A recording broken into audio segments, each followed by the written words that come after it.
Bapak Ibu, terima kasih sudah menghadiri acara hari ini. Sebelum kita mulai acara hari ini, kita akan berdoa dulu demi kelancaran kegiatan hari ini ya Bapak Ibu. Mangga untuk Pak Ustadz Somad untuk memimpin doa hari ini. Silakan Bapak Ustadz.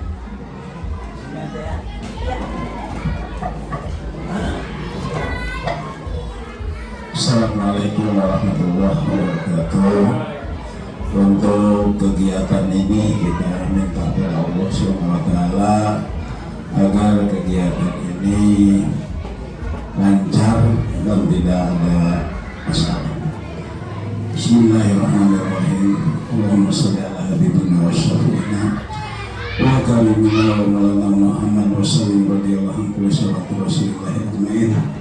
Salatan tujina biha min jami' ahwali al-abad wa taqdimana biha jami' al-hajat wa tudahhirna biha min jami' syai'at wa tarfa'una biha indaka al-darajat wa tuballighuna bi aqsal ghayat min jami' al-halal bil hayati wa ba'da al-mamat. Allahumma inna nas'aluka salamatan fid din wa afiyatan fil jasad wa ziyadatan fil ilmi wa barakatan fil rizqi wa taubatan qabla al-maut wa rahmatan indal maut wa maghfiratan ba'dal maut. Allahumma hawwin 'alaina bis sakarati mawtan nadatan minan nar wa adha indal hisab. Rabbana hab lana min azwajina wa dzurriyyatina qurrata a'yun waj'alna lil muttaqina imama. Rabbana atina fid dunya hasanah wa fil akhirati hasanah wa qina adzabannar bi barakatil Fatihah. Bismillahirrahmanirrahim. Iyyaka na'budu wa iyyaka nasta'in. Shiratal ladzina an'amta 'alaihim ghairil maghdubi 'alaihim waladdallin. Assalamualaikum warahmatullahi wabarakatuh.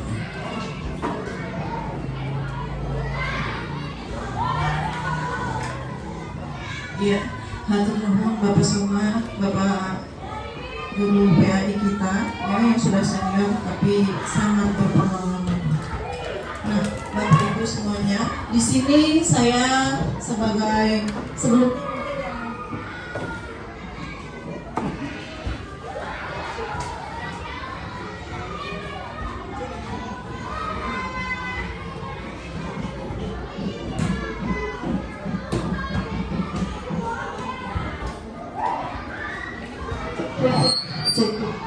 ya, mohon maaf.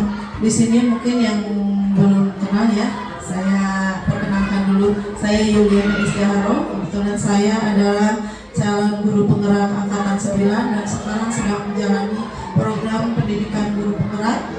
Kebetulan di sini saya akan menyampaikan diseminasi tentang budaya positif, menyebarkan pemahaman dan penerapan pengalaman budaya positif.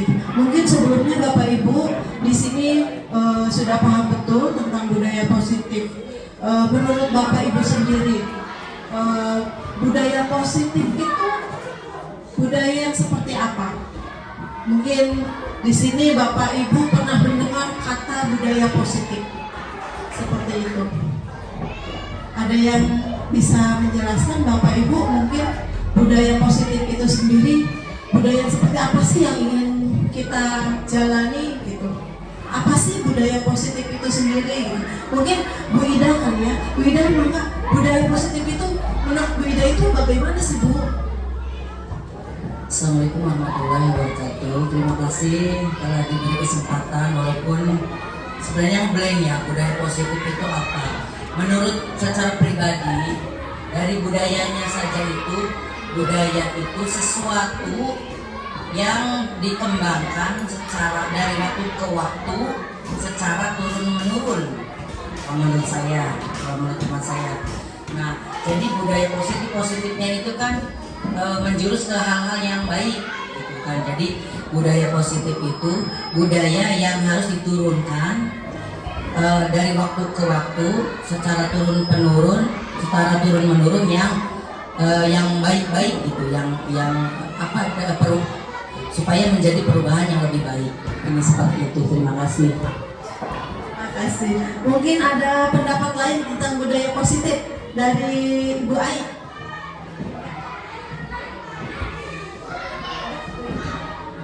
Ada yang lain? Oh, Bu Haji, ayo Bu Haji.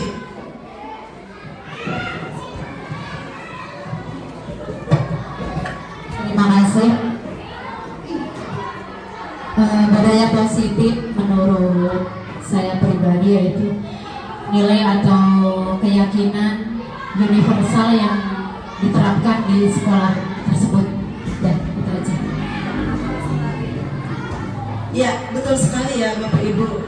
Budaya positif ini pada dasarnya ini adalah bagaimana kita menerapkan sesuatu hal yang baik di sekitar lingkungan kita, apalagi kita sebagai pendidik, sebagai pengajar, kita ini bagaimana menciptakan hal-hal yang baik untuk lingkungan belajar kita, untuk anak-anak peserta didik kita, baik itu dari mulai tempat dia belajar, kondisi teman-temannya, guru-gurunya, kenyamanan anak, bagaimana anak mau kembali lagi ke sekolah, itu yang akan kita pelajari hari ini, yang akan kita bahas hari ini.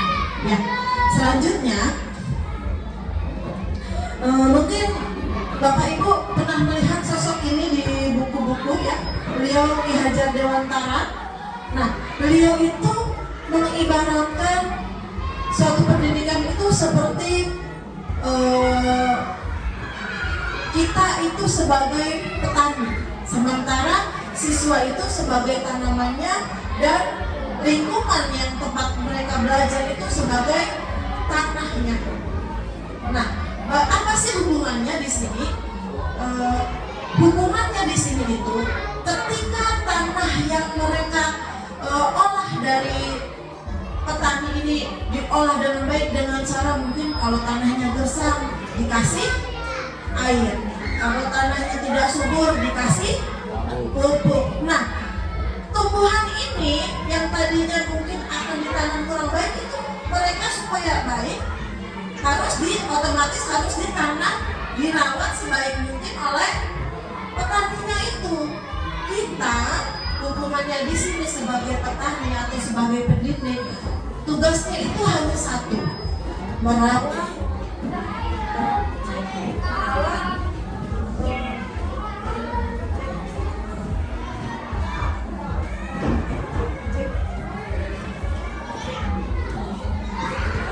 kita, tugasnya di sini tuh satu ya.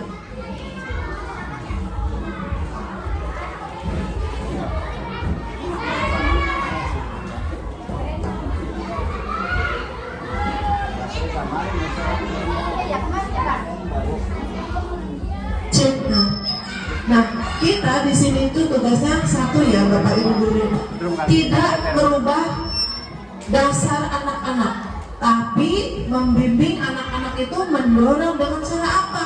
Membimbing dengan baik, merangkul siswa dengan baik, mendorong, mengarahkan, menjurukan anak-anak dengan cara mendorong anak-anak dengan baik, sepenuh hati, dengan apa yang kita budidayakan ke anak-anak kita, push ke anak-anak kita, otomatis anak-anak atau tumbuhan itu akan tumbuh dengan sehat juga, baik juga, seperti itu ya.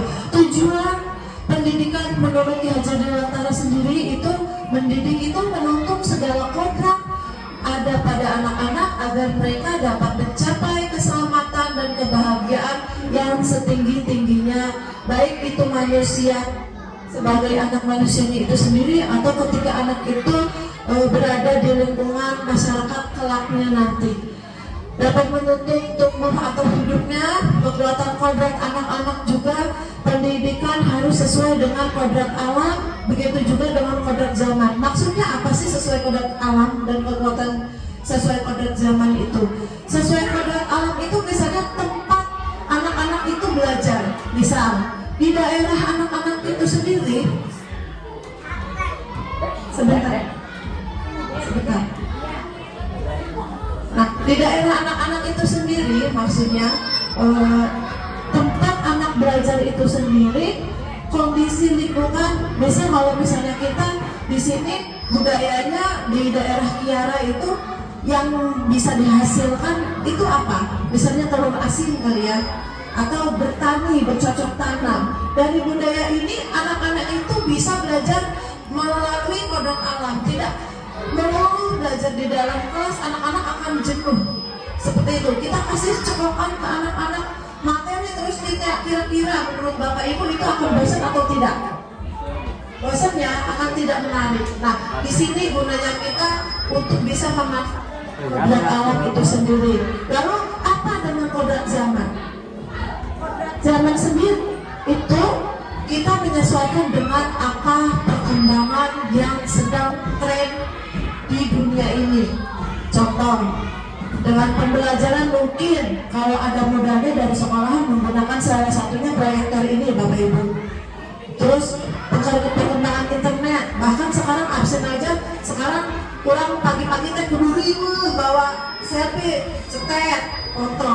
Kalau enggak, kita akan tertinggal. Bahkan pembelajaran itu anak-anak sekarang lebih cenderung milih lewat HP, gadget. Nah, sementara gadget, kadang-kadang kita yang mungkin senior itu, aduh mahal buru-buru gadget gitunya.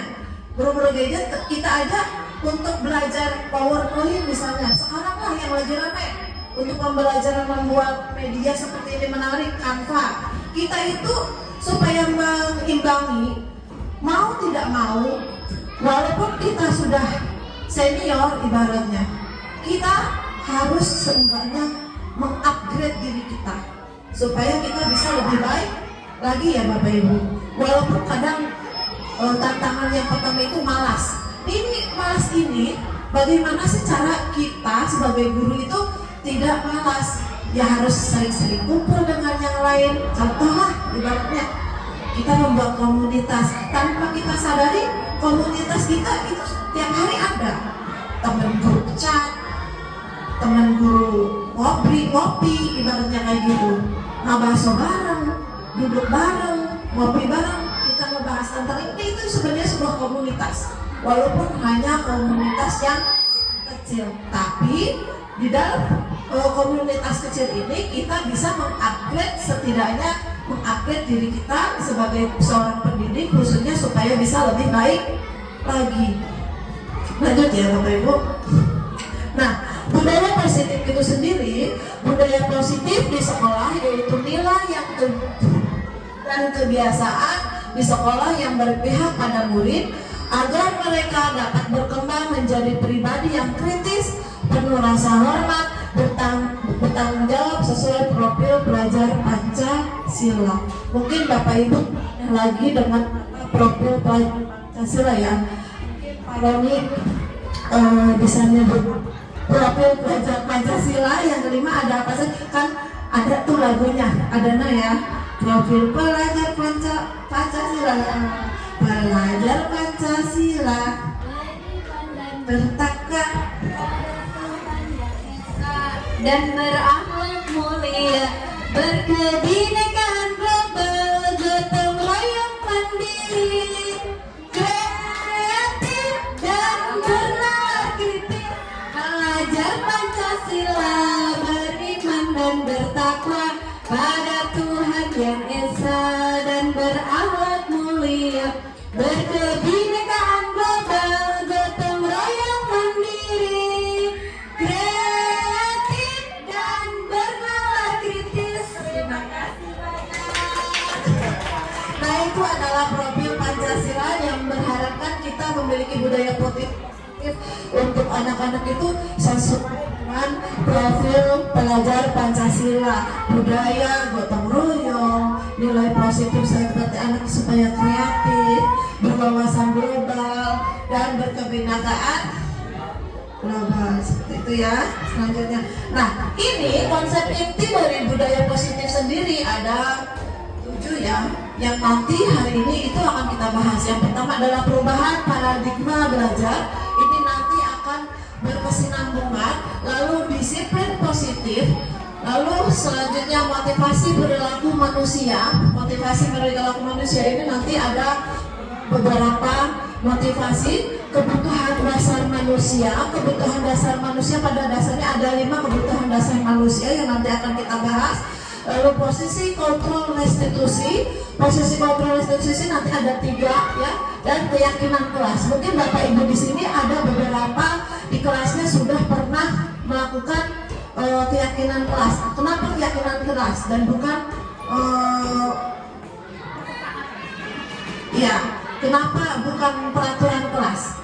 Kenapa harus keyakinan kelas tapi bukan peraturan kelas? Itu kenapa? Nanti kita akan bahas. Lalu segitiga restitusi yang kelak nanti ketika ada permasalahan di kelas ataupun di sekolah, kita akan menyelesaikannya melalui kegiatan segitiga restitusi itu sendiri. Nah, selanjutnya adalah pembelajaran dengan paradigma baru. Pembelajaran paradigma baru merupakan pembelajaran yang dirancang berdasarkan prinsip pembelajaran berdiferensiasi sehingga para peserta didik belajar sesuai dengan kebutuhan berdasarkan tahap perkembangan sesuai teori psikologi modern untuk mewujudkan profil pelajar Pancasila. Berdiferensiasi, mengenai berdiferensiasi, maka Bu Hana untuk mengisi kursi yang kasar. Ya. Pembelajaran berdiferensiasi ini umum sekali dan sudah banyak yang tahu. Mungkin diferensiasi itu pembelajaran yang seperti apa sih Bapak Ibu? Mungkin ada yang tahu tentang pembelajaran diferensiasi. Mungkin Bu Aik, pembelajaran berdiferensiasi ada yang tahu? Pembelajaran Bu Ana, ayah, Pak Doni, mangga. Baik, terima kasih waktunya.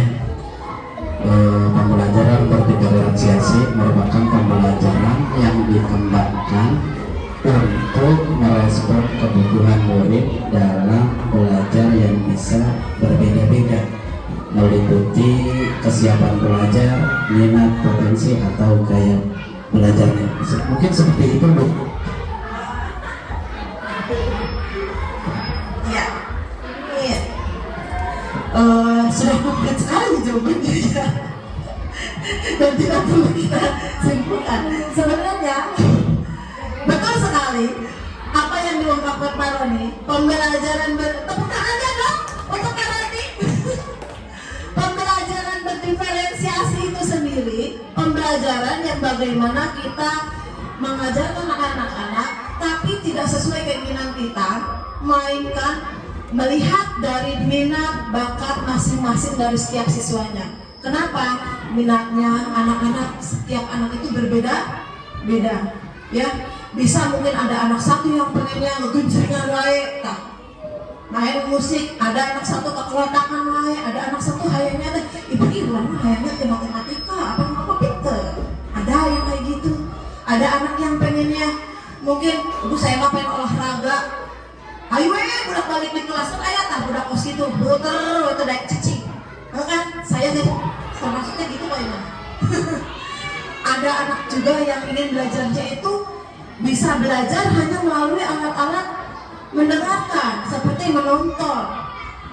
Ada anak seperti itu. Nah, ini pembelajaran diferensiasi ini, kita itu bagaimana bisa menangani anak-anak dengan pembelajaran yang berbeda-beda itu. Kadang tanpa kita sadari, kita itu masih egois, mengajar masih cara mendikte, selesai, bubar. Jelasin, dikte, selesai, bubar. Tapi kalau sekarang pembelajaran itu kita harus bisa menyeimbangi siswa dengan cara ya berdiferensiasi tadi. Dengan cara mungkin mengadakan kelompok-kelompok, mengadakan permainan. Sekarang banyak sekali tekniknya pembelajaran ya kayak seperti itu. Mungkin Bapak Ibu bisa menceritakan pembelajaran berdiferensiasi di sekolahannya yang pernah Bapak Ibu alami, seperti apa sih pengalamannya. Ibu Linda mungkin bisa cerita pembelajaran ada permainan atau bagaimana dibagi tengah.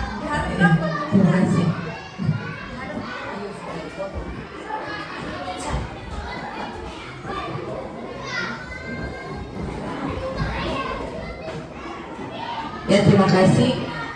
Kalau di sekolah saya, pembelajaran berdiferensiasi itu contohnya untuk mengamati lingkungan sekolah ya. Jadi anak saya ajak keluar untuk mengamati bagaimana keadaan di lingkungan sekolah. Kemudian anak-anak bebas berekspresi dan mengungkapkan apa yang dia lihat dan apa yang dia rasakan ketika mengamati lingkungan sekolah, seperti itu. Terima kasih. Terima kasih Bu Linda untuk pengalamannya. Mungkin ada Pak Mulkiron, pembelajaran berdiferensiasi melalui kegiatan olahraga mungkin atau pramuka. Ceritakan pengalamannya dong Pak Mulkiron. Silakan.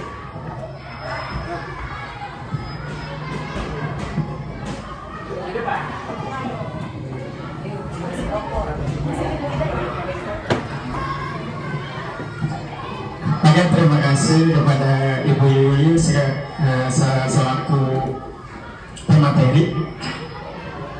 Ini ya apa tentang berdiferensiasi ya. Ya, jadi berdiferensiasi. Budaya positif itu harus ditegakkan di persekolah, khususnya berdiferensiasi. Ya, berdiferensiasi ini kan salah satu sistem pembelajaran yang pembeda. Ya, nah di situ juga ada 3 proses. Yang ada proses konten, ya berdiferensiasi proses konten.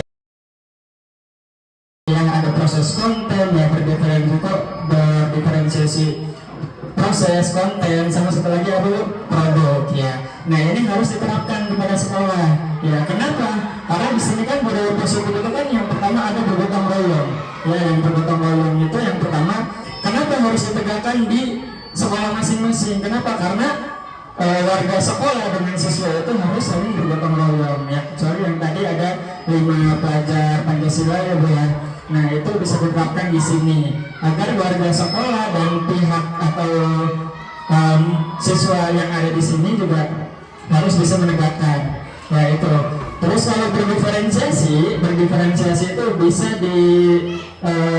kita minat anak itu misalkan di olahraga. Ketika anak itu susah bermain, misalkan matematikanya susah, kita kan bisa lewat olahraga, benar nggak Bu? Ya Bu.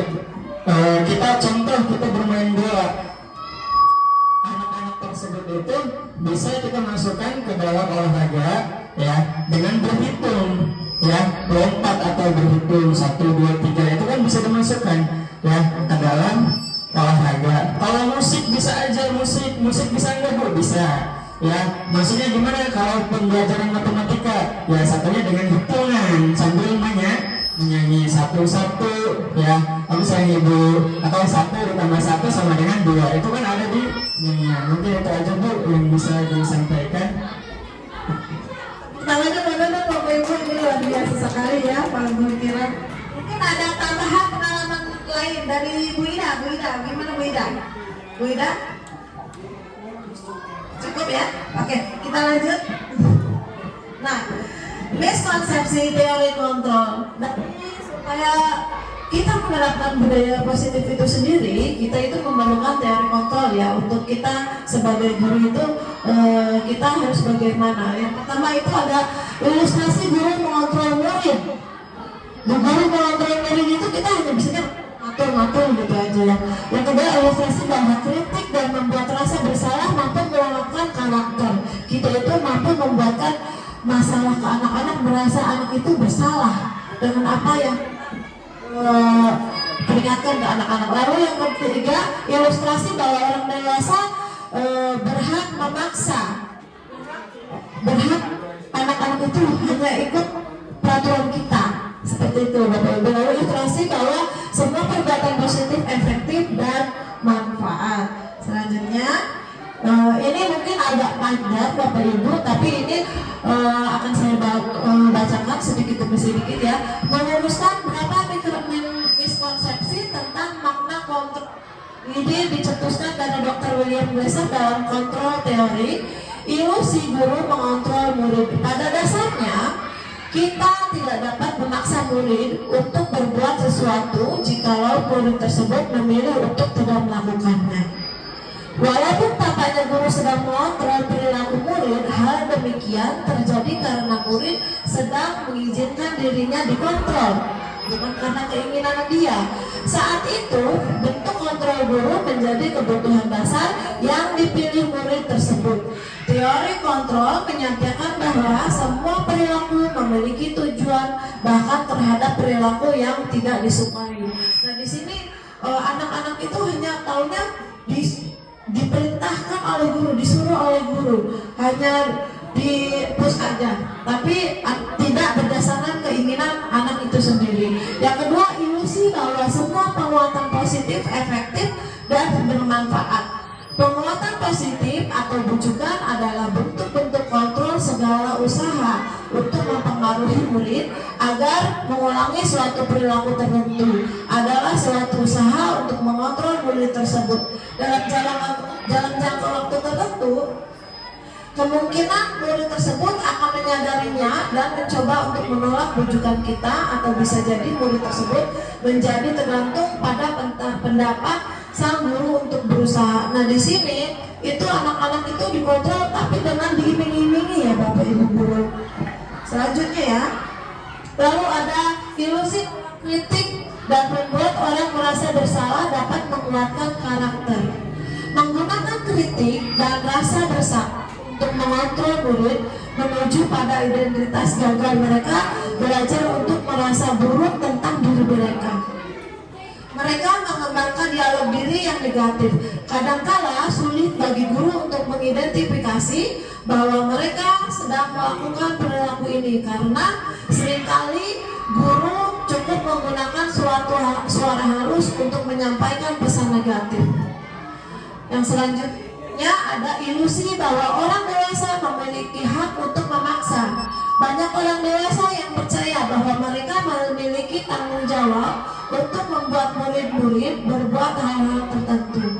Apapun yang dilakukan dapat diterima selama ada sebuah kemajuan berdasarkan sebuah pengukuran kinerja.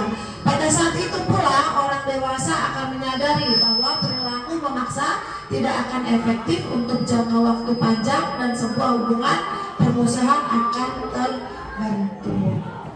Ya, ini adalah teori pemahaman dari Dr. William. Selanjutnya adalah disiplin positif. Apa sih kegiatan disiplin? Apa sih kedisiplinan itu? Mungkin Bapak Ibu di sini ada yang bisa mengutarakan disiplin positif itu maksudnya disiplin yang bagaimana sih? Mungkin Bu Hana, disiplin positif.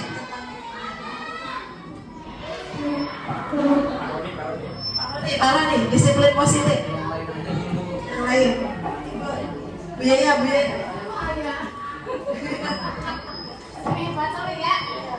Disiplin adalah kemampuan pemerintah diri sendiri dalam mengontrol dan menguasai diri untuk memilih tindakan yang mengacu pada nilai-nilai yang dihargai dengan penuh tanggung jawab dapat berkenan oleh orang lain. Jadi disiplin itu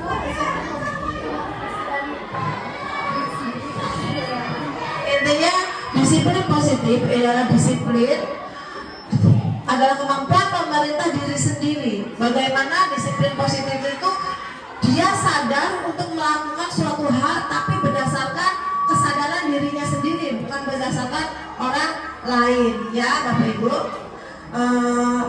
Disiplin kebanyakan guru itu kita tidak sadar bahwa kita itu ketika menghukum, apa itu hukuman, apa itu kesadaran diri sendiri, kebanyakan tidak sadar, ya. Sehingga kadang-kadang kita memarahi anak langsung aja nyarikan burung, hei, gitu. Ternyata itu adalah hal yang keliru, bahkan itu membuat siswa kita itu menjadi trauma seperti itu ya. Nilai-nilai kebijakan dalam disiplin positif. Apa sih manfaat disiplin? Manfaat disiplin adalah sebagai bentuk kontrol diri, yaitu belajar untuk kontrol diri agar dapat mencapai suatu tujuan mulia. Tujuan mulia di sini mengacu pada nilai-nilai kebajikan atau prinsip-prinsip mulia yang dianut seseorang, kita namakan nilai-nilai tersebut sebagai nilai-nilai kebajikan yang universal, yang berarti nilai-nilai kebajikan yang disepakati bersama, lepas dari suku bangsa, agama, bahasa maupun latar belakangnya.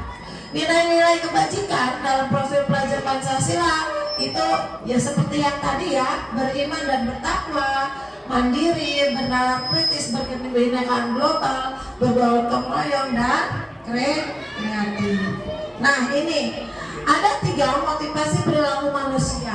Ya mungkin di sini Bapak Ibu di tahap posisi mana sih bagi Bapak Ibu? Menurut Bapak Ibu yang terbaik dari ketiga posisi kontrol ini ya, dari motivasi perilaku manusia ini. Yang pertama ada untuk menghindari hukuman atau ketidaknyamanan. Kedua, untuk mendapatkan imbalan atau penghargaan. Yang ketiga, untuk menjadi orang yang mereka inginkan dan menghargai diri sendiri sesuai dengan keyakinannya. Untuk menghindari hukuman itu kadang-kadang anak supaya tidak ya udah anak-anak nurut apa yang dia lakuin ya dia mau. Seperti menggunakan seragam, dia padahal tidak mau menggunakan seragam itu, tapi dia mau tidak mau karena supaya tidak dihukum, dia mau menggunakan seragam itu. Yang kedua, untuk mendapatkan imbalan atau penghargaan. Untuk mendapatkan imbalan atau penghargaan, misalnya ketika belajar, anak-anak ditanya oleh kita, Bapak Ibu, misalnya, kamu siapa yang tahu jawaban ini? Kadang anak-anak itu malas untuk menjawab. Untuk maju adalah kadang-kadang malas. Jangankan anak-anak, kita aja sebagai Bapak Ibu guru dalam ngumpul kayak gini aja nih. Bapak Ibu, ayo siapa ngapain penonton itu Bapak Ibu cenderung horean gitu ya. Nah ini biasanya itu tanpa sengaja memberi iming-iming, imbalan yang pada akhirnya anak-anak itu ketika diberi iming-iming menjadi ketergantungan, manja. Akhirnya besok kalau tidak diiming-imingi tidak akan melakukan hal itu lagi. Harus dibayar misalnya, ayo Neng Linda, ayo nangan ya, masuk. Ayo Neng Linda, ayo nangan ya, bisa. Padahal kalau belum dibayar bisa, tidak perlu. Gitu ya. Kalau yang ketiga, untuk menjadi orang yang mereka inginkan dan menghargai diri sendiri sesuai dengan keyakinannya. Nah, sesuai dengan keyakinannya itu artinya anak itu mau secara sendiri, sadar dengan sendirinya dia maju ke depan kelas tanpa harus diiming-iming ibu guru, ayo nanti ibu kasih permen, tanpa seperti itu. Ayo besok bajunya harus rapi ya supaya bisa jadi ranking kelas misalnya. Tidak seperti itu ya Bapak Ibu guru, tapi dia sadar dengan sendirinya. Menurut Bapak Ibu, kontrol motivasi seperti apa sih yang terbaik dari ketiga motivasi ini? Mungkin dari Neng, yang terbaik yang nomor berapa?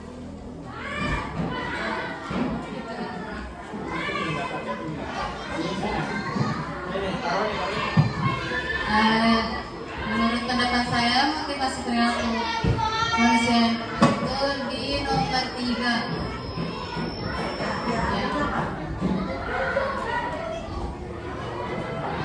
Menurut saya motivasi perilaku manusia yang terbaik itu nomor 3, karena anak memiliki kesadaran penuh bahwa untuk menjadi lebih baik tanpa paksaan siapapun, tanpa dorongan apapun, dan tanpa iming-iming apapun. Ya betul sekali ya Bapak Ibu. Motivasi terbaik itu yang nomor 3, otomatis supaya anak itu tidak memiliki ketergantungan tanpa adanya satu imbalan terus nanti itu juga yang akan menimbulkan budaya anak kelaknya nanti.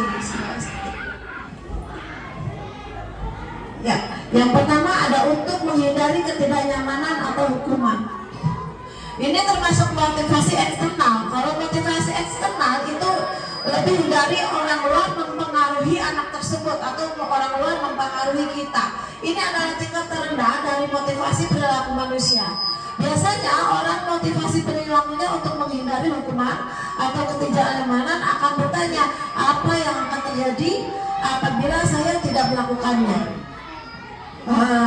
Itu kan ulang ide kira-kira itu kan langsung itu ke sekolah artinya kunaonnya sama bapak ibu guru. Kadang-kadang anak seperti itu. Nah, apa yang akan terjadi apabila saya tidak melakukannya? Sebenarnya mereka sedang menghindari permasalahan yang mungkin muncul dan berpengaruh pada mereka secara fisik, psikologis maupun tidak terpenuhinya kebudayaan mereka. Bila mereka tidak melakukan tindakan tersebut, motivasi ini bersifat eksternal, ya, bersifat dari luar. Eksternal itu. Yang kedua juga sama, untuk mendapatkan imbalan atau penghargaan dari orang lain itu juga termasuk motivasi eksternal karena dia mengharapkan sesuatu dari luar dari orang lain. Satu tingkat di atas motivasi yang pertama kalau yang nomor 2 ini ya. Di sini orang berperilaku untuk mendapatkan imbalan atau penghargaan dari orang lain. Orang dengan motivasi ini akan bertanya, apa yang akan saya dapatkan apabila saya melakukannya? Nah, mereka melakukan sebuah tindakan untuk mendapat pujian dari orang lain yang menurut mereka penting dan mereka letakkan dalam dunia berkualitas mereka. Mereka juga melakukan sesuatu untuk mendapatkan hadiah, pengakuan atau imbalan. Motivasi ini juga bersifat eksternal atau dari luar. Yang ketiga, untuk menjadi orang yang mereka inginkan dan menghargai diri sendiri dengan nilai-nilai yang mereka percaya. Nah, nomor 3 ini yang mereka yakini oleh diri sendiri itu adalah termasuk motivasi internal. Tujuan dari budaya positif itu sendiri tertanam pada nomor 3 itu sendiri. Orang dengan motivasi ini akan bertanya, akan menjadi orang yang seperti apa bila saya melakukannya. Mereka melakukan sesuatu karena nilai-nilai yang mereka yakini dan hargai, dan mereka melakukannya karena mereka ingin menjadi orang yang melakukan nilai-nilai yang mereka yakini tersebut. Ini adalah motivasi yang akan membuat seseorang memiliki disiplin positif karena motivasi bersifat internal, bukan eksternal. Kesadaran diri dia sendiri, bukan dari dorongan atau iming-iming dari orang lain atau ketakutan dari orang lain, seperti itu. Selanjutnya, untuk memenuhi itu ada 5 kebutuhan dasar manusia. 5 kebutuhan dasar manusia, Bapak Ibu ini mungkin udah paham ya. Yang pertama adalah bertahan hidup. Kalau bertahan hidup itu tentang apa sih? Contohnya bertahan hidup tentang tempat tinggal, makanan, seperti itu ya. Ya, sarapan. Lalu yang kedua, merasa diterima atau dicintai. Kalau untuk anak peserta didik kita, maksudnya itu anak-anak itu disayang orang tua, bagaimana orang tua menyayangi anak-anak tersebut untuk mendorong belajar maju, bagaimana kita sebagai guru juga menyayangi anak dengan kasih sayang, dengan sesama temannya, dengan temannya. Lalu kebahagiaan ini yang kadang sering kita lupakan. Kebahagiaan anak-anak, ketika anak-anak di sekolahan bahagia, maka mereka akan ingin balik lagi ke sekolahan. Ketika anak-anak merasa tidak bahagia, baru-baru pengen sekolah. Sekolahan itu kayak neraka rasanya. Contohlah kejadian kemarin di sekolahan kita. Ada anak yang namanya Rizky. Mungkin Bapak Ibu pernah mengingatnya. Tapi alhamdulillah untuk menangani Rizky ini, pihak sekolahan baik itu Pak Soma maju, coba Bu, Pak Ruslan maju, sampai kepala sekolah maju menangani anak satu. Dan ini kejadian di sekolah ini. Anaknya minta pindah. Kenapa? Ya karena dia itu merasa tidak nyaman di sekolah tersebut. Tidak nyamannya kenapa? Nah ini kita tugasnya sebagai guru untuk menggali bagaimana dan kenapa memvalidasi kebenaran dari kasus anak ini. Dan alhamdulillah sekarang anaknya malah apa Bu? dari upaya sekolah, mungkin ini jadi pengalaman Bapak Ibu guru yang lain juga, akhirnya anak tersebut sekarang akrab lagi sama anak-anak yang lain, nggak jadi kita pindah intinya. Itu yang penting. Dan bahkan sekarang mah anak-anak malah cengengesan dari tadi kelas, alhamdulillahnya seperti itu. Nah ini lalu kesenangan. Kesenangan itu bagaimana anak itu ketika belajar tidak bete. Ih orangnya buru-buru seneng mata pelajaran. Anak-anak cenderung males sekolahan ke kelas karena dia tidak senang. Pembelajarannya yang monoton itu aja. Nah, pembelajaran seperti apa? Untuk mendorong anak pembelajaran kreatif supaya anak senang. Lalu penguasaan, bagaimana anak-anak berkuasa, menguasa ingin diakui seperti itu ya. Jadi ya, ini yang pertama kebutuhan bertahan hidup adalah kebutuhan yang bersifat psikologi untuk bertahan hidup, misalnya kesehatan, rumah, dan makanan, termasuk kebutuhan untuk tetap bertahan hidup. Komponen psikologis pada kebutuhan ini meliputi kebutuhan akan perasaan aman.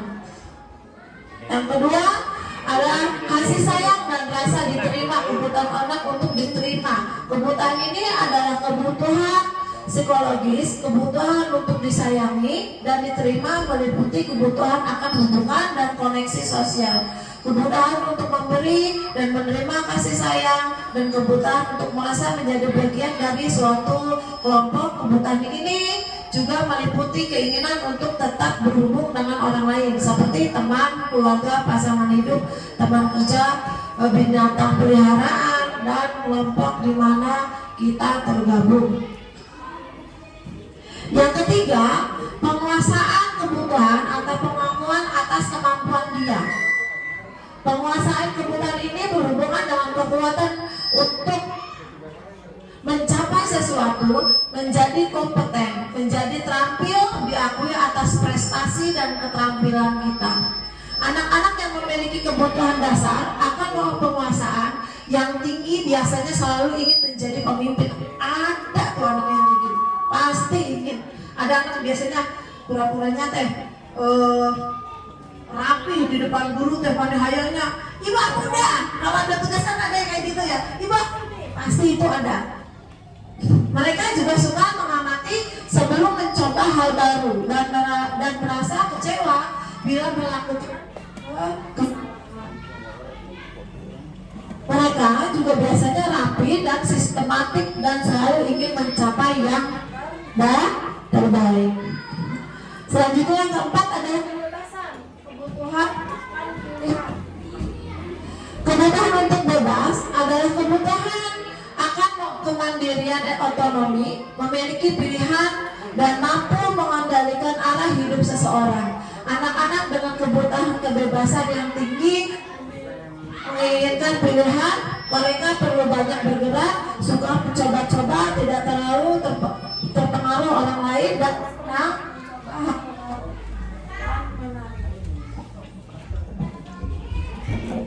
Yang kelima, kesenangan atau kebutuhan untuk merasa senang. Anak-anak dengan kebutuhan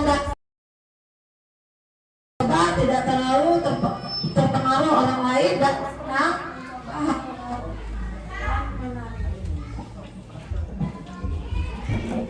Yang kelima, kesenangan atau kebutuhan untuk merasa senang. Anak-anak dengan kebutuhan dan kesenangan yang tinggi biasanya ingin menikmati apa yang dilakukan mereka.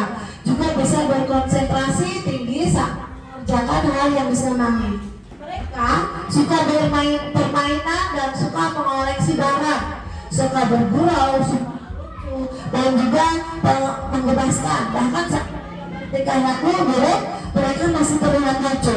Di kelas kita pasti ada tuh yang namanya mood booster itu biasanya anak-anak yang ada aja tikanya nyolong teh.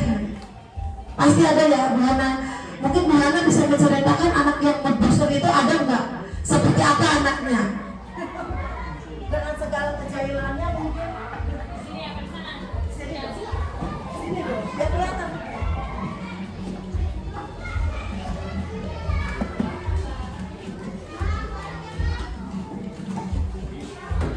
Ya, baik, terima kasih waktunya Bu Is. Jadi kesenangan kebutuhan untuk merasa senang. Nah, di kelas saya khususnya, anak-anak itu kelas 4 ya, kadang setiap hari Sabtu selalu bertanya, Ibu, jam kosong ya? Nah, gitu. Jadi mereka tuh memang kebanyakan, ya seperti tadi, kita kan kurikulumnya sudah Merdeka Belajar ya. Jadi memang kita itu harus mengikuti mood si anak untuk belajar itu, karena dengan dipaksakan itu pembelajaran itu gak akan masuk gitu, percuma gitu. Kadang ya seperti itu, Bu, pelajarannya apa Bu hari ini? Nyanyi nggak Bu? Bu, ngegambar ya? Itu memang kita benar-benar mengikuti mood boosternya mereka gitu ya. Ini itu saja Bu dari saya, terima kasih. Ini tepuk tangannya dong. Ya, mungkin ada tambahan ya. Ini betul sekali ini mood booster itu penting sekali untuk kondisi kelas supaya kelas itu tidak boring. Bahkan karena hal anak yang satu ini yang mood booster, yang suka membangkitkan suasana kelas, maka itu yang menjadi kenangan tersendiri yang mereka ingat nanti sampai kelak dewasa. Mungkin ada pengalaman lain dari guru yang lain, Bu Ida mungkin?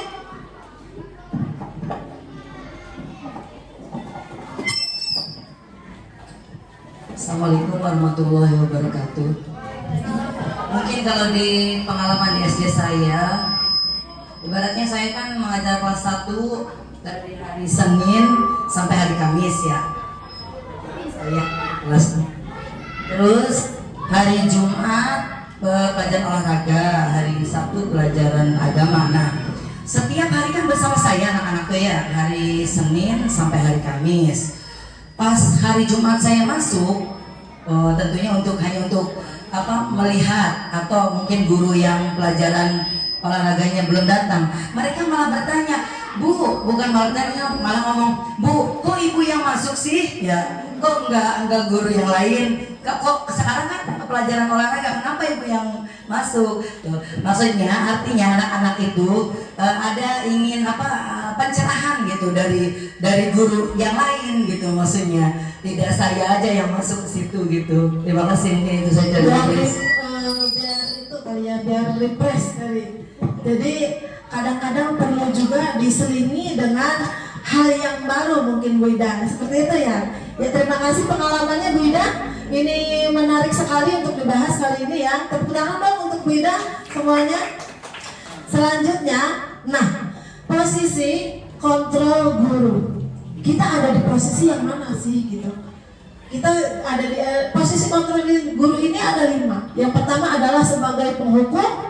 Kita sebagai guru menghukum anak, atau B, memberi rasa bersalah. Biasanya kalau memberi rasa bersalah itu ada kata-kata yang berbunyi seperti ini. Kamu tahu tidak, dengan kamu melakukan kayak gini nanti ibu dimarahin loh sama Pak Kepala Sekolah. Nah, ini posisi bagaimana memberi rasa anak itu merasa bersalah.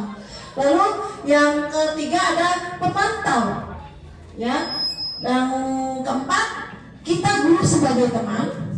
Dan yang kelima adalah kita guru sebagai manajer. Nah, kita ini akan membahas ini. Nanti kita akan lihat kita itu guru sebagai posisi kontrol yang mana di antara kelima ini. Ya, ini ada video ya, mungkin bisa ditonton dulu Bapak Ibu ya. Enggak? Salam bahagia Ibu dan Bapak guru hebat. Dalam penerapan disiplin positif restitusi, salah satu program yang dikembangkan adalah 5 posisi kontrol. 5 posisi kontrol dalam restitusi adalah proses perjalanan seorang pendidik agar dapat mengenali dirinya. Pada video kali ini, kita akan membahas tentang 5 posisi kontrol yang dikembangkan oleh Diane Gossen dan contoh penerapannya.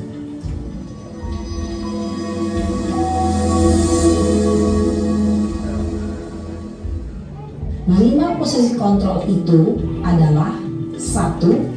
Posisi penghukum, 2. posisi pembuat merasa bersalah. 3. Posisi teman. 4. Posisi pemantau atau monitor. Dan 5. Posisi manajer. Untuk lebih memahami kelima posisi tersebut, mari kita saksikan kasus Naren yang terlambat hadir 20 menit di sekolah dan melihat bagaimana kelima posisi kontrol dalam menghadapi masalah tersebut.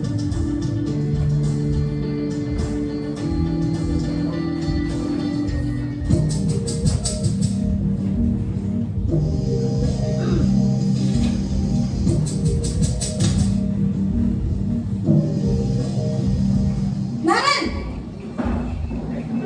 Sini kamu! Selamat pagi Bu. Selalu terlambat. Kamu deh, pasti terlambat. Maaf Bu, saya Apa? Apa coba? Alasan kamu apa lagi? Kapan sih kamu tidak terlambat? Malas sekali ya kamu jadi anak. saya Dasar pemalas. Gak kapok-kapok sih kamu. Sudah berapa kali terlambat? Sana, kamu keliling lapangan basket 2 kali. kenapa saya harus keliling lapangan basket Bu? Kenapa? Kamu melawan ibu? Berani-beraninya jawab. Sudah terlambat, masih berani jawab pula. Sekarang, keliling lapangan basket 5 kali sekalian. Biar kapok. Cepat. Pergi sana ke lapangan basket. Posisi penghukum biasanya berbicara dengan nada tinggi, menghardik, menunjuk-nunjuk, menyakiti, dan menyindir. Hukuman bisa berupa fisik maupun psikis. Ibu dan bapak guru hebat. Dampak yang terjadi pada murid ketika guru berada pada posisi penghukum adalah murid cenderung akan memberontak, bahkan menyimpan dendam.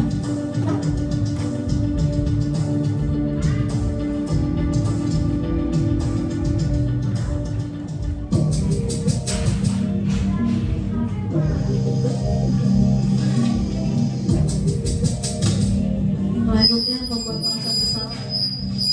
Naren,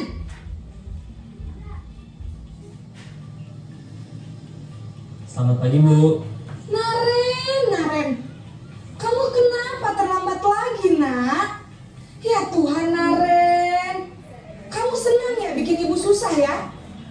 Kalau kamu terlambat lagi, nanti ibu yang ditegur bapak kepala sekolah, nak. Disangka ibu tidak bisa membina kamu. Duh, gimana ini? Maaf Bu. Duh, Gusti Naren. Kamu suka ya kalau ibu ditegur bapak kepala sekolah?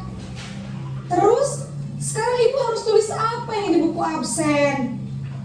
Ini kamu sudah sering terlambat loh. Ibu harus apa coba? Maaf Bu.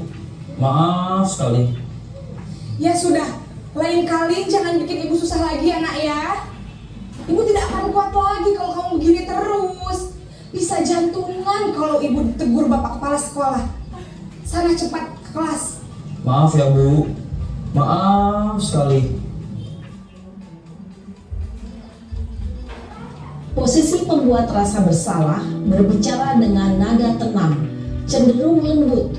Namun kata-kata yang diutarakan membuat murid merasa menjadi orang yang gagal, memandang buruk dirinya sendiri, merasa tidak berharga, dan tidak sanggup membahagiakan orang lain. Ketika guru mengambil posisi pembuat rasa bersalah, murid akan menganggap dirinya yang bersalah dan ia akan menyimpan emosi negatif tersebut di dalam dirinya.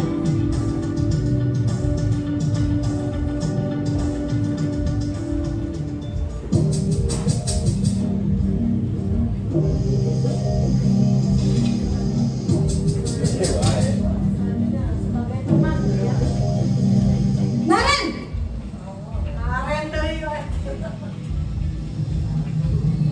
Selamat pagi Bu. Wah, sudah jam berapa ini nak? Terlambat lagi ya sayang. Iya Bu. Habis ibu saya lupa bangunkan saya Bu. Kamu malah menyalahkan ibu kamu. Kamu bukannya anak yang larinya paling kencang. Kok terlambat sih? Iya Bu, saya memang terlambat bangun tadi. Jadi biarpun saya lari kencang, tetap gak kekejar Bu.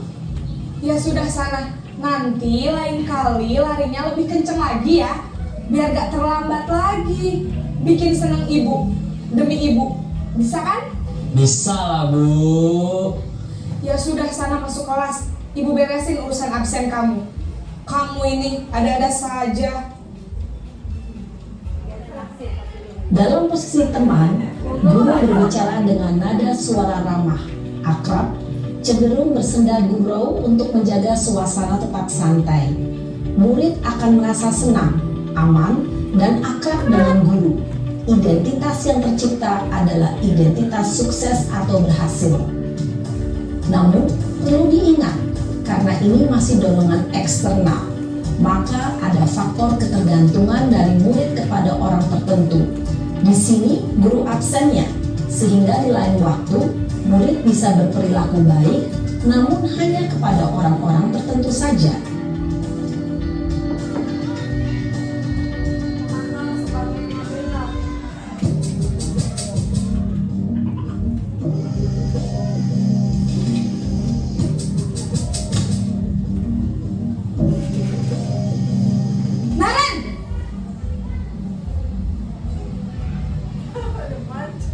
Selamat pagi Bu.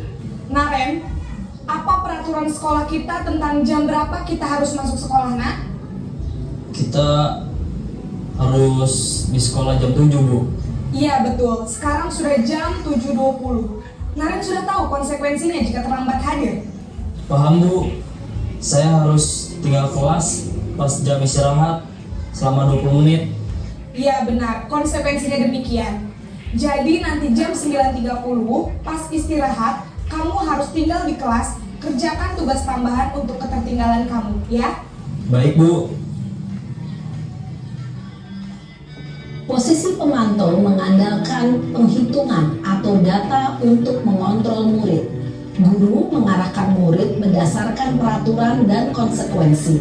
Seorang pemantau menunjukkan bahasa tubuh dan ekspresi wajah yang datar dan cenderung formal.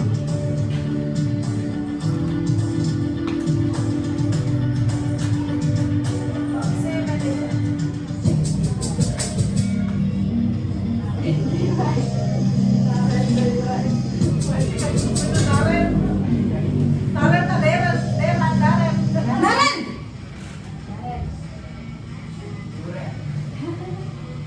Selamat pagi Bu. Selamat pagi Naren. Maaf Bu, saya terlambat. Iya, sekolah masuknya jam 7, sekarang sudah jam 7.20. Jadi sekarang bagaimana ini Naren? Maaf Bu, saya lupa setel alarm saya semalam. Baiklah, menurut kamu, keyakinan sekolah yang mana yang perlu kamu tingkatkan? Menghargai diri sendiri dan orang lain mungkin ya Bu. Setuju. Jadi, apakah Naren meyakini prinsip saling menghormati tersebut? Iya Bu, saya meyakininya. Apakah Naren bersedia memperbaiki masalah keterlambatan ini? Bersedia Bu. Bagaimana kamu akan perbaiki masalah keterlambatan ini? Saya akan coba untuk tidak lupa menyetel alarm saya Bu. Baik, kalau Naren lupa menyetel alarm di rumah, ada orang yang kira-kira bisa bantu mengingatkan tidak? Ada Bu, kakak saya, Kak Emma. Ada lagi selain Kak Emma? Selain Kak Emma, ada ibu saya. Baik, jadi yang mengingatkan Naren adalah Kak Emma dan ibu kamu ya? Kira-kira akan mulai setel alarm kapan nih Naren? Setelah pulang sekolah, akan segera saya lakukan. Baik, jadi Naren akan setel alarm untuk bangun besok pagi dan akan diingatkan oleh kakak dan ibunda Naren ya. Ada lagi yang mungkin perlu dilakukan Naren agar tidak terlambat bangun lagi? Tidak ada Bu. Baik Naren, terima kasih untuk kerjasama kamu. Sekarang kamu perlu kembali ke kelas untuk belajar. Baik Bu, terima kasih. Posisi manajer adalah posisi kontrol yang disarankan untuk membimbing murid memiliki sikap disiplin yang positif. yaitu murid yang mandiri, bertanggung jawab, dan dapat memecahkan masalah. Tujuan dari posisi ini adalah agar murid dapat berefleksi atas tindakannya. Guru akan dengan tulus memberikan pertanyaan-pertanyaan bermakna, sehingga membuat murid dapat belajar dari kesalahannya dan mencari sebuah solusi untuk menyelesaikannya. Ibu dan Bapak guru hebat, setelah mengamati adegan kelima posisi kontrol tadi, kira-kira posisi mana yang paling ideal? Posisi mana yang dapat menunjang motivasi intrinsik murid? Ya, tentu posisi manajer. Posisi ini memang posisi ideal yang ingin dituju setiap pendidik. Pada posisi inilah, guru dapat menerapkan disiplin positif yang berpihak pada murid, yang memerdekakan murid. Perjalanan seorang pendidik tentunya tidak mudah untuk sampai pada posisi seorang manajer. Namun, tujuan kita pasti, yaitu menciptakan murid-murid yang mandiri, merdeka, dan bertanggung jawab. Semoga penggambaran 5 posisi kontrol yang telah diperlihatkan ini dapat menjadi ajang refleksi bagi kita semua, agar dapat terus mengasah dan menerapkan disiplin positif yang memerdekakan murid. Mari terus berlatih dan bersemangat. Selamat menerapkan. Salam dan bahagia Ibu dan Bapak guru hebat.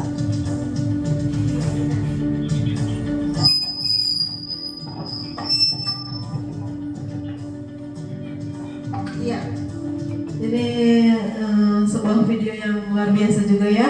Bapak Ibu mungkin secara tidak langsung dengan melihat video ini, Bapak Ibu itu sudah pernah menerapkan beberapa penerapan di sekolahnya, baik itu sebagai teman, penghukum, atau sebagai manajer. Nah, menurut Bapak Ibu sendiri di sekolahannya masing-masing pernah menerapkan posisi yang keberapa sih? Mungkin ada yang mau cerita? Semuanya pernah menerapkan. Oke, betul sekali. Kalau memang sudah menerapkan kelima, menurut Bapak Ibu sendiri, kelima posisi kontrol yang lebih baik, terbaik menurut Bapak Ibu, posisi kontrolnya keberapa?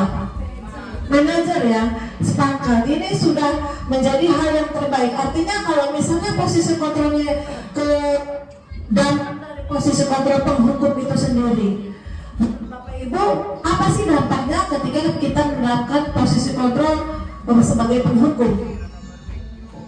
Mungkin ada yang mau berpendapat, apa sih dampak ketika kita menerapkan posisi kontrol sebagai penghukum?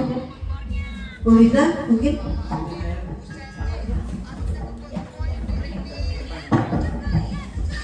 Assalamualaikum warahmatullahi wabarakatuh. Saya akan menjelaskan tentang posisi kontrol secara penghukum. Biasanya kalau secara penghukum, ini anak ini akan merasa dendam kepada gurunya. Nah, akan merasa dendam. Nah, posisi yang terbaik harusnya itu guru hendaknya itu sebagai teman.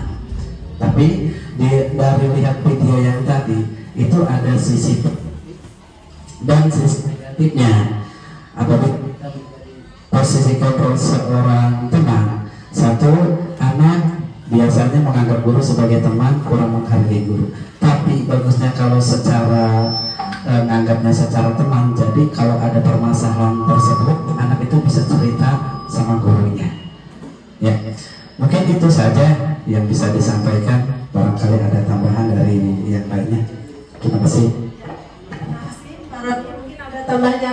Kalau Pak Loli itu lebih ke sebagai temannya. Tapi kalau sebagai teman, ini Bapak Ibu guru, ketika kita dekat dengan anak-anak, dekatnya banget anak-anak itu menganggap itu sebagai teman. Itu ada nggak sih hal negatifnya?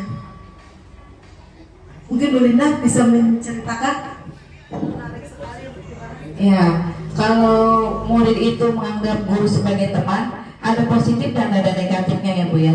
Kalau ada positifnya mungkin anak lebih nyaman, lebih bisa menerima pembelajaran dengan nyaman, tidak takut kalau ada guru tersebut memberikan pembelajaran. Tapi ada juga sisi negatifnya Bu. Contohnya, saya mah nggak ngerjain tugas, nggak akan dihukum kayak gitu karena udah deket sama gurunya. Jadi terlalu melunjak ya, kalau bahasa Sundanya melunjak ya, mungkin seperti itu ya Bu ya. Betul sekali Bapak Ibu ya. Kalau kita memposisikan diri sebagai teman, itu kadang-kadang kekurangannya itu anak itu ngelunjak atau bapak ayah belinda. Oke, sebenarnya ya Bu, kerja kenapa? Kan itu sebuah hal yang menurut kita itu nggak sopan, tapi anak itu karena merasa dekat, merasa menjadi biasa ke anak itu. Posisi kontrol sebagai contoh penerima posisi kontrol dulu, misalnya ada kasus murid tidak memakai atribut lengkap saat upacara. Kalau sebagai penghukum, anak itu guru akan kamu hormat pada bendera selama 1 jam setelah upacara lagi panas-panasnya. Itu sebuah posisi penghukum. Anak hanya mengikuti apa yang diperintahkan guru. Efeknya anak akan seperti yang dikatakan Pak Roni, anak akan seperti itu ya, dendam ke guru tersebut. Kalau anak SMA apalagi sekarang, buru-buru dendam, kamari kasus dinaun tentang guru, disuruh sholat aja laporin. Bahkan ada guru yang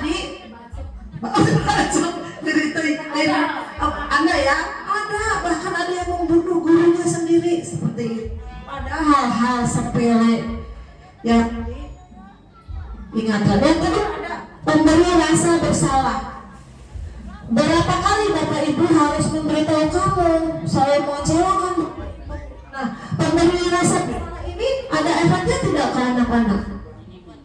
Anak itu akan merasa bersalah dengan iya tadi nanti guru itu saya lagi yang disalahin itu tuh karena saya. Anak cenderung tidak menjadi percaya diri karena dia merasa bersalah, dan karena tadi gurunya menyalahkan dia ya, walaupun gurunya ngomongnya halus, tapi itu berdampak ke anak jadi merasa trauma bersalah juga ya. Lalu sebagai teman seperti yang ucapkan tadi, bisa membuat anak ngelunjak ya, ayo dong ikuti aturan sekolah, tolong bantu Bapak Ibu kali ini aja keusukan aja lah, kita pakai sepatu pakai sandal kajian bagaimana ada biasanya untuk dicarekan gaya paling kita dihukum nah itu yang membuat anak itu besoknya kayak gitu lagi gitu. Yang keempat ada pemantau itu guru, kamu sudah melanggar peraturan sekolah, kamu tahu kan konsekuensinya. Jadi anak melakukan semua itu besoknya balik lagi kayak gitu lagi ya, pemantau. Yang terakhir adalah manajer. Nah, dengan cara kita validasi. Selanjutnya di sini ada pertanyaan. Mungkin Bapak Ibu masih bingung, kita di posisi kontrol yang mana sih? Pertanyaan pertama, saya kecewa sekali sama kamu. Nah, nomor 1 ini menurut Bapak Ibu ini termasuk posisi kontrol yang keberapa? Posisi kontrol yang mana? Saya kecewa sekali sama kamu. Posisi kontrol keberapa? Memberi bukan memberi rasa bersalah. Saya kecewa sekali sama kamu. Ini perkataan ini biasanya sering diungkapkan pada posisi kontrol keberapa?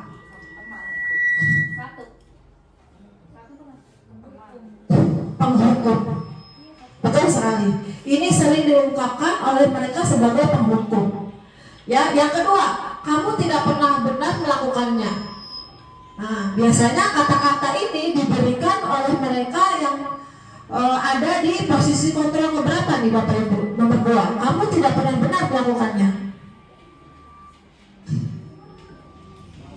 Teman, penghukum, manajer, apalagi tadi? Mentor,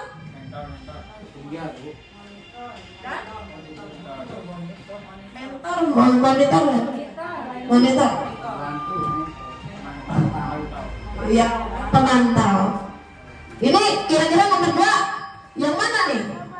Pemantau ya. Ini sering diungkapkan oleh pemantau. Betul sekali Bu Dina. Yang ketiga, apa rencanamu untuk menyelesaikan masalah ini? Nah, ini bisa ditebak sekali ya. Ini adalah sebagai manajer. Lalu pertanyaan yang keempat, ayolah lakukan demi Bapak Ibu. Adalah sebagai pemberi rasa bersalah. Bukan teman ya. Ini kadang iya pemberi rasa bersalah teman. Ya, penghukum dan manajer. Selanjutnya ya. Nah, untuk melengkapi itu, kita bagaimana sih supaya kita itu menyelesaikan sebagai manajer dengan baik? Nah, kita memerlukan keyakinan kelas. Mungkin di sini Bapak Ibu pernah membuat keyakinan kelas. Sudah pada membuat keyakinan kelas belum Bapak Ibu? Sudah ya. Nah, ini yang sudah membuat keyakinan kelas harus bercerita. Kenapa sih kita itu perlu keyakinan kelas, bukan peraturan kelas? Kenapa nih? Coba Bu Lina mungkin. Ya, yang sudah membuat keyakinan kelas. Ya, supaya pembelajarannya sesuai dengan tujuannya gitu, supaya tercapai, nggak kemana-kemana gitu. Jadi kita mau belajar apa nih? Ya kita sepakati belajarnya seperti ini gitu. Lalu menurut Bapak Ibu, kenapa sih harus keyakinan kelas bukan peraturan kelas? Apa yang membedakan antara keyakinan kelas dan peraturan kelas? Mungkin ada yang bisa jawab, Bu Hana, Bu ya? Perbedaan keyakinan sama peraturan apa?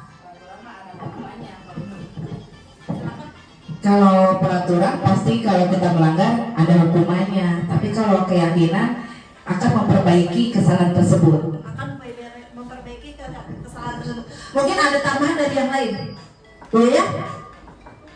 Yang lain? Ibu Ai, apa perbedaan dari keyakinan dan peraturan? Apa yang kira? Pak, mungkin Pak Warman. Pak Warman, Pak Ucan, belum ngomong dari tadi biasa mah. Pak Ucan paling semangat. Ayo Pak Ucan.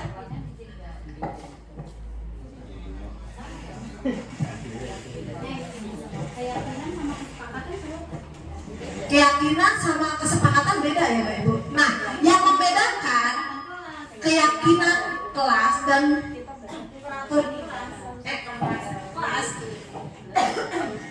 Kalau keyakinan kelas bedanya, ini kita buat dengan murid berdasarkan usulan dari siswa bersama-sama untuk kelas itu sendiri. Dibuat dari usulan siswa, kita simpulkan bersama-sama, kita sepakati bersama-sama, ini keyakinan kelas. Kalau peraturan kelas itu peraturan yang guru buat, sekolah buat, kita kasihkan ke anak-anak dan anak-anak harus melakukan peraturan itu. Itu perbedaannya Bapak Ibu. Nah di sini kalau keyakinan kelas otomatis mau tidak mau, karena itu keyakinan mereka, maka semuanya akan kembali ke anak-anak. Seperti itu perbedaannya ya Bapak Ibu, bisa dipahami ya. Contoh keyakinan kelas. Kalau peraturan kelas biasanya seperti ini, dilarang membuang sampah sembarangan. Tapi kalau keyakinan kelas, membuang sampah pada tempatnya. Beda sedikit tapi berpengaruh ke anak-anak. Yang alhasil anak-anak kalau misalnya itu kan mereka sadar diri. Oh iya, yang buat peraturan saya gitu. Kita yakin membuat peraturan kelas itu, keyakinan kelas itu penting. Karena apa? Ya kalau misalnya kita nggak membuang sampah, otomatis banyak kekurangannya, banyak sampah di sekitar, akhirnya yang menimbulkan kesehatan juga berpengaruh seperti itu. Selanjutnya ya, kenapa sih keyakinan kelas itu perlu dibentuk ya Bapak Ibu? Seperti keyakinan kelas meliputi yang bersifat abstrak, kedua berupa pernyataan yang universal, ketiga dibuat dalam pernyataan yang positif yang tidak negatif ya. Sedikit saja agar mudah diingat katanya. Tidak usah macam-macam, tapi anak-anak paham tentang keyakinannya.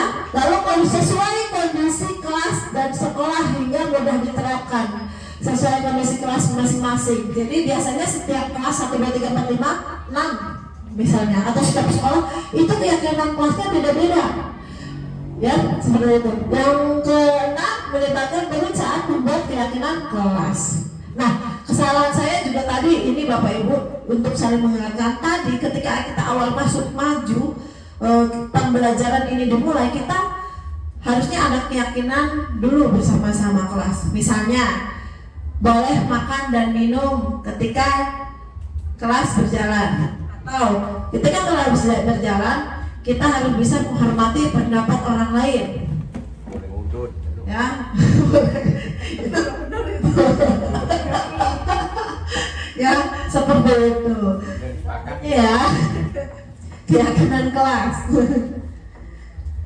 Nah, keyakinan kelas ini, ayo Bapak Ibu kita bersama-sama yang belum membuat keyakinan kelas, kita buat keyakinan kelas bersama-sama di kelas. Anak biar bicara sebagai pemimpin, belajar sebagai pemimpin juga, itu juga akan bagus ke anak-anak. Lalu kita buat dengan semaksimal mungkin di dalam kelas kita. Kalau yang bisa kanva ya pakai kanva, nggak bisa kanva banyak media yang bisa ditempel. Ya, Pak Roni. Ya, seperti itu Bapak, mohon maaf karena saya mah boga anak kecil 2 dan luar biasa sekali ya, jadi sesekali ada iklan. Ayo kita membuat keyakinan kelas Bapak Ibu. Nah, selanjutnya supaya keyakinan kelas kita ini berjalan dengan lancar, ketika ada masalah pasti di dalam sebuah kelas itu akan ada masalah. Ada aja anaknya yang melanggar lah, yang tidak menyepakati lah, atau yang apalah itu. Nah, kita perlu melakukan sebuah kasus dengan cara-cara tertentu. Salah satunya itu segitiga restitusi. Mungkin pernah mendengar tentang segitiga restitusi ini ya Bapak Ibu ya. Tapi sebelum kita bahas tentang ini, biar lebih semangat ya, ice breaking dulu. Ada Bapak Ibu yang mau ice breaking dulu kan nih? Biar semangat. Ayo, Bu Ida, ice breaking Bu Ida. Biar nggak jenuh, biar nggak penat, biar nggak ngantuk, mari kita bersama-sama melakukan ice breaking Bapak Ibu. Boleh diikuti, yang bisa boleh berbarengan. Potong ya kita. Kalau Elsa bilang tepuk satu, yes, bisa ya Mbak Ji ya. Tepuk 1, tepuk 2, oke, tepuk 3, semangat, tepuk 4, konsentrasi, tepuk 5, siap belajar. Diulang mana suaranya? Mulai. Ayo berdiri biar nggak ngantuk. Ayo berdiri. Siap ya, kita melakukan ice breaking. Tepuk 1, yes.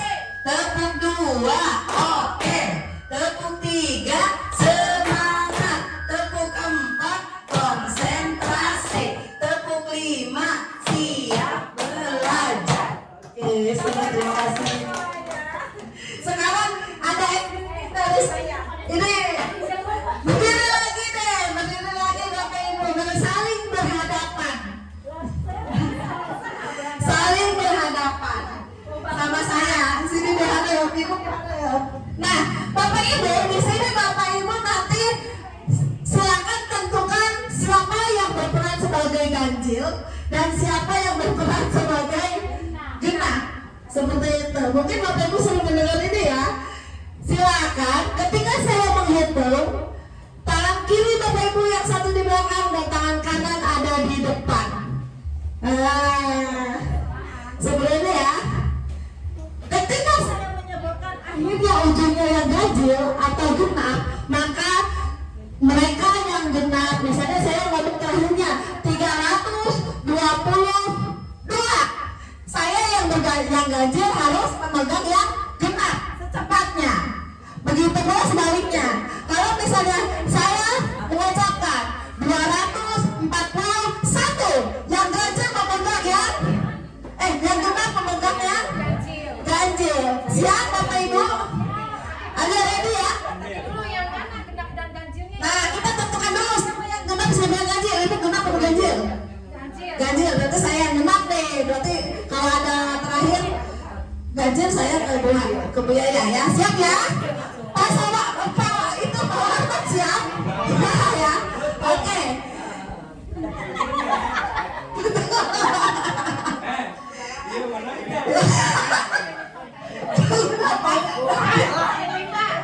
Siap ya? Oh iya, awas saya pegang Bapak Ibu. Megang, begini deh, set.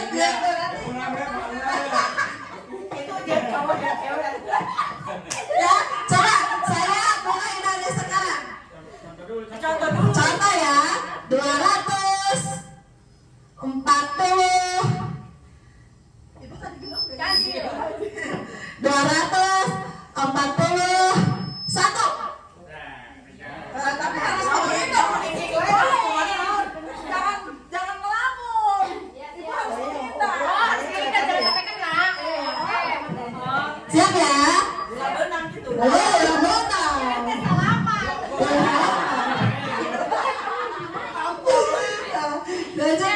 Oke. Maksudnya menghindar. Mending begini ya, menghindar. Set atau ke atas ke samping menghindar, jangan sampai kena.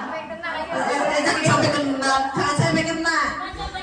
Saya ya, bareng-bareng. 200. Sama Bu Yaya berdua. Iya, 18. Aku yang ganjil. Adalah kesatuannya 8. Ayo lagi. Ya, siap ya, bareng-bareng. Ayo Bapak Ibu semuanya. 427.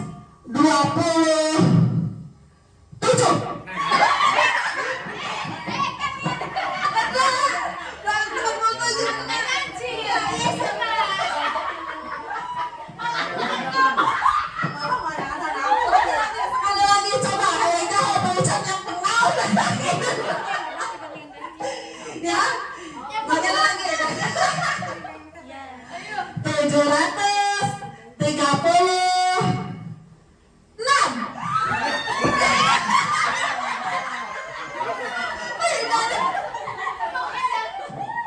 Terima kasih atas semuanya, tepuk tangan dong Bapak Ibu.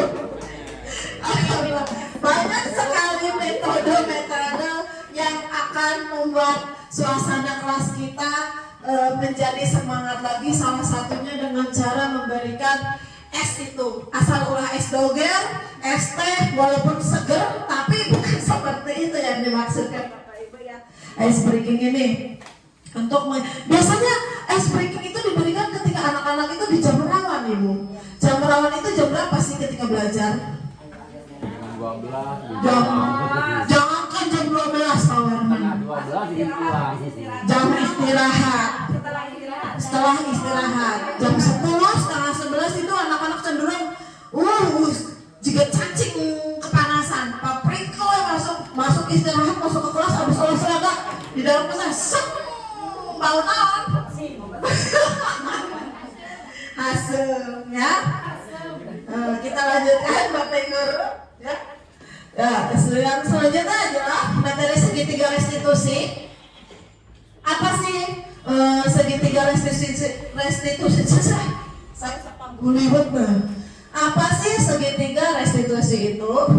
Suatu proses dialog yang dijalankan oleh guru agar dapat menghasilkan murid yang mandiri dan bertanggung jawab.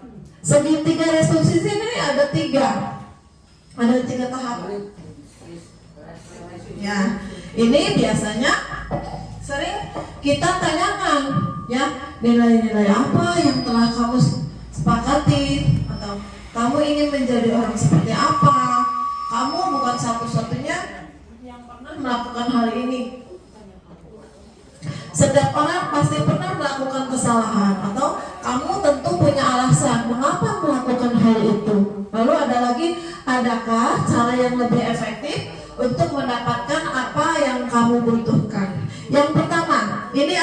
kita tonton lagi ya contohnya.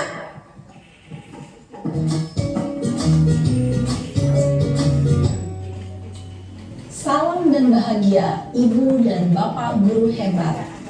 Pada video kali ini kita akan membahas tentang salah satu program disiplin positif yang diterapkan di lingkungan sekolah yang dikenal dengan nama restitusi.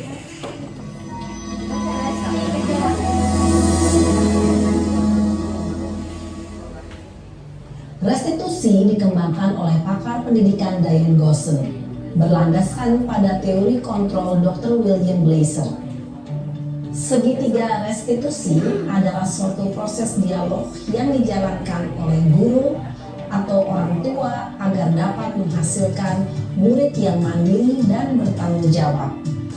Pada saat guru di posisi manajer, aspek yang dikembangkan pada murid adalah motivasi intrinsik, sehingga penanaman nilai-nilai kebajikan dapat tumbuh dan berkembang menjadi suatu kebiasaan positif yang akhirnya membentuk karakter murid. Proses dialog ini terdiri dari 3 langkah yang digambarkan pada ketiga sisi pada segitiga restitusi. Sisi pertama adalah menstabilkan identitas. Sisi yang kedua adalah validasi tindakan yang salah. Dan sisi yang ketiga adalah menanyakan keyakinan. Ibu dan Bapak guru, berikut ini akan ditunjukkan bagaimana seorang guru berada dalam posisi manajer menggunakan penerapan segitiga restitusi.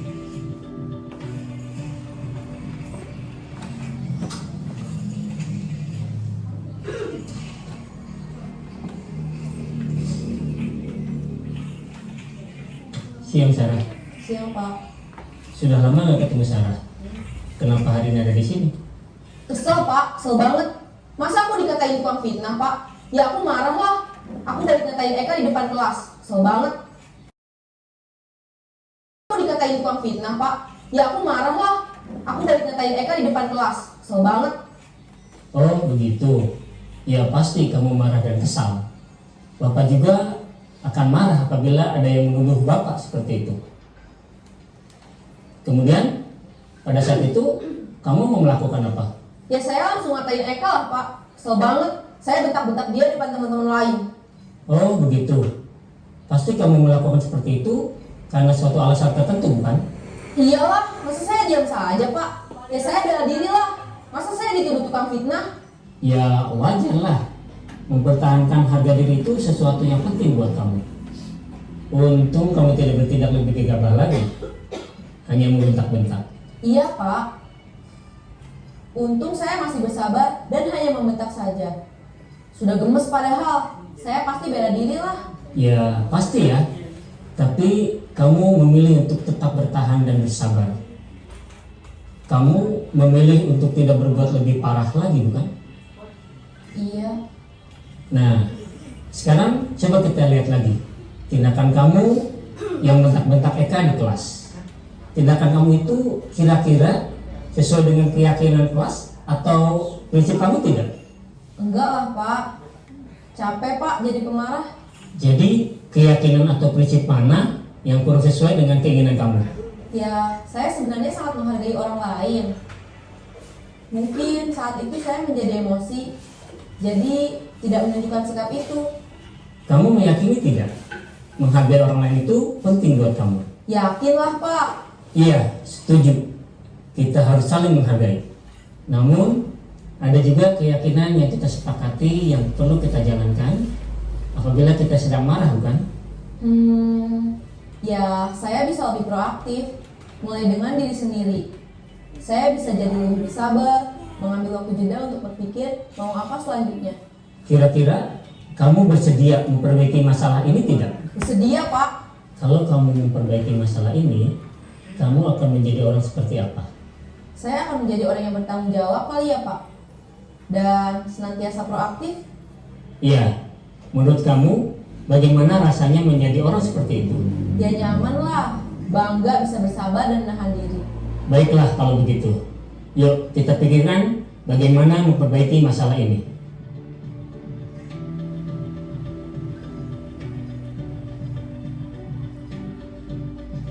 Ibu dan Bapak guru hebat, baru saja kita menyaksikan contoh bagaimana seorang guru berada dalam posisi manajer menggunakan penerapan segitiga restitusi. Mari kita bahas satu persatu. Pada sisi pertama, menstabilkan identitas berdasarkan pada prinsip bahwa membuat kesalahan adalah bagian dari proses pembelajaran.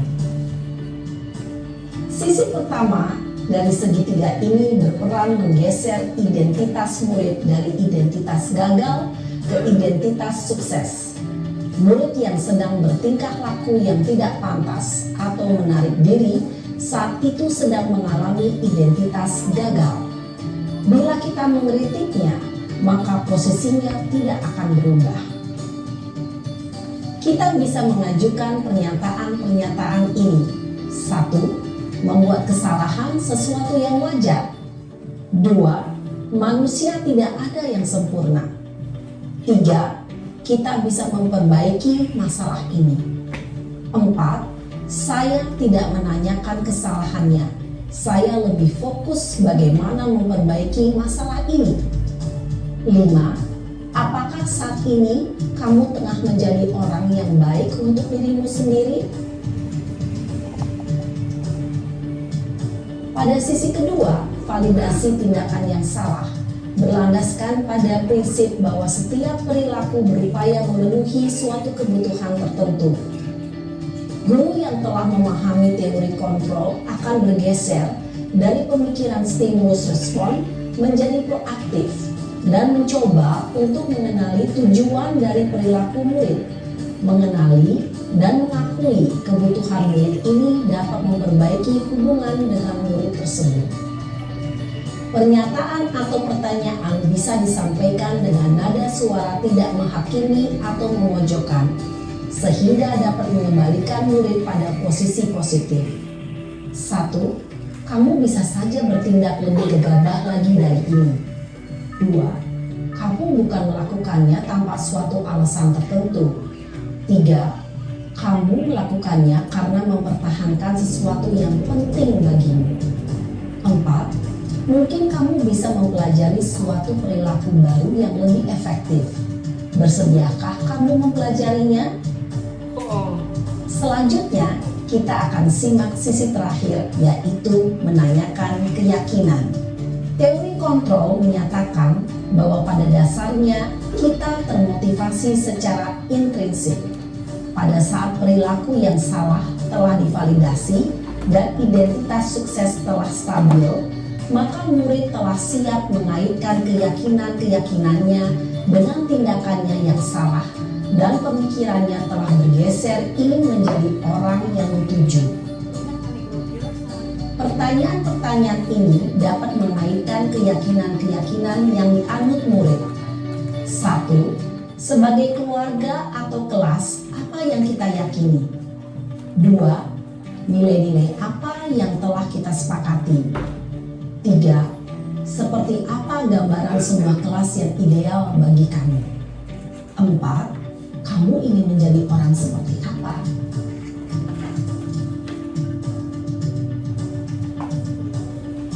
Dalam menerapkan segitiga restitusi, perlu diperhatikan beberapa hal, yaitu 1. Perilaku yang salah perlu dikaitkan dengan nilai-nilai atau keyakinan-keyakinan yang telah disepakati atau dituju. 2. Kesediaan orang yang melakukan kesalahan untuk memperbaiki masalah. 3. Pemecahan masalah sebisa mungkin relevan atau memiliki hubungan dengan masalah yang ada. 4. Usaha. Perlu adanya suatu usaha perbaikan dari pihak yang berbuat kesalahan. 5. Waktu. Perlu didedikasikan waktu dari pihak yang berbuat kesalahan. Tanyakan kapan akan mulai diberlakukan usaha untuk memperbaiki masalah. Dengan memahami struktur penerapan segitiga restitusi, diharapkan guru dapat menerapkan posisinya sebagai manajer dengan mengajukan pertanyaan-pertanyaan bermakna yang dapat membuat murid menjadi lebih percaya diri, bertanggung jawab, dan mandiri. Nah, Ibu bapak guru perlu tidaknya mengikuti ketiga tahapan dalam segitiga restitusi bergantung pada ringan beratnya suatu permasalahan. Misalnya, bila permasalahan tersebut ringan, maka tidak perlu dijalankan secara berurutan. Bahkan bisa semudah menanyakan apa keyakinan yang kita sepakati. Dengan menjalankan segitiga restitusi, dengan mengajukan pertanyaan-pertanyaan bermakna, diharapkan murid menjadi lebih kuat secara pribadi, dapat membuka wawasan murid agar dapat menyelesaikan permasalahannya sendiri, semakin percaya diri, mandiri, dan merdeka. Salam dan bahagia, Ibu Bapak Guru hebat. Ya, selanjutnya ya. Cek. Ini Bapak Ibu. Ya, pertama dalam menstabilkan identitas, mungkin bagian dasar dari segitiga bertujuan untuk mengubah identitas anak dari orang yang gagal karena melakukan kesalahan menjadi orang yang sukses. Anak yang melanggar peraturan karena sedang mencari perhatian adalah anak yang sedang mengalami kegagalan. Dia mencoba untuk memenuhi kebutuhan dasarnya, namun ada benturan. Kalau kita mengkritik dia, maka kita akan tetap membuatnya dalam posisi gagal. Kalau kita ingin ia menjadi reflektif, maka kita harus meyakinkan si anak dengan cara mengatakan kalimat-kalimat ini. Berbuat salah itu tidak apa-apa. Tidak ada manusia yang sempurna. Saya juga pernah melakukan kesalahan seperti itu. Atau kita bisa menyelesaikan ini. Bapak atau ibu tidak tertarik mencari siapa yang salah, tapi Bapak atau Ibu ingin mencari solusi dari permasalahan ini. Lalu kamu berhak merasa begitu. Apakah kamu sedang menjadi teman yang baik buat dirimu sendiri gitu. Nomor 2, validasi tindakan yang salah ya. Setiap tindakan kita dilakukan dengan suatu tujuan, yaitu memenuhi kebutuhan dasar. Kalau kita memahami kebutuhan dasar, apa yang mendasari sebuah tindakan, kita akan bisa menemukan cara-cara paling efektif untuk memenuhi kebutuhan tersebut. Seorang guru yang memahami teori kontrol pasti akan mengubah pandangannya dari teori stimulus respon ke cara berpikir proaktif yang mengenali tujuan dari setiap tindakan. Misalnya, padahal kamu bisa melakukan yang lebih buruk dari ini ya, gitu. Kita menanyakan ke anak-anak didik kita. Kamu pasti punya alasannya mengapa melakukan hal itu gitu.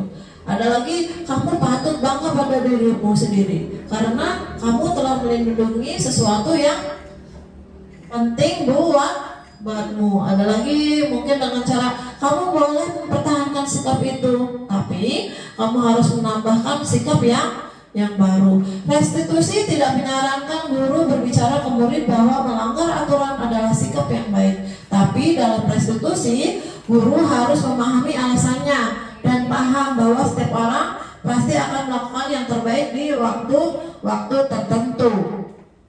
Yang ketiga adalah menanyakan keyakinan. Teori kontrol mengatakan bahwa kita pada dasarnya termotivasi secara internal. Ketika identitas sukses telah tercapai, termotivasi secara internal. Ketika identitas sukses telah langkah ya. Dan tingkah laku yang salah telah divalidasi atau langkah kedua, maka anak akan siap untuk dihubungkan dengan nilai-nilai yang dia percaya dan berpindah menjadi orang yang dia inginkan. Pertanyaan-pertanyaan di bawah ini yang menghubungkan keyakinan anak dengan keyakinan kelas atau keluarga. Misalnya, apa yang kita percaya sebagai keyakinan kelas atau keluarga? Apa nilai-nilai umum yang kita telah sepakati? Lalu ada lagi, apa bayangan kita tentang kelas yang ideal? Atau kamu mau jadi orang yang seperti apa? Seperti itu, Bapak Ibu. Mungkin alhamdulillah, terima kasih. Semoga presentasi saya sudah selesai, kegiatan diseminasi juga sudah selesai. Harapan saya, walaupun mungkin saya bicaranya belepotan ya di depan Bapak Ibu semua kan. Karena materi ini banyak sekali kebuat terutama dari anak saya sendiri. Saya berharap materi yang saya berikan hari ini itu melekat ke Bapak Ibu guru, setidaknya ada sedikit pemahaman yang bisa Ibu terapkan nantinya ketika ada di sekolahan Bapak Ibu masing-masing, di kelas Bapak Ibu masing-masing semuanya. Billahi taufiq wal hidayah. Saya pribadi terima kasih banyak di situ. Mungkin berdoa dulu, ada penutup doa dari Pak Ruslan dulu ya. Mangga Pak Ustadz Ruslan, kita tutup doanya. Oh Pak Ustadz Roni. Kita tutup dengan doa dulu.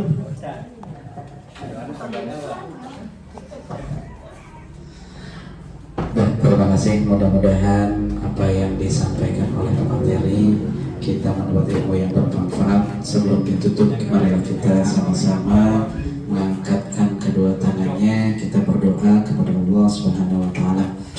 A'udzubillahi minasyaitonir rajim. Bismillahirrahmanirrahim.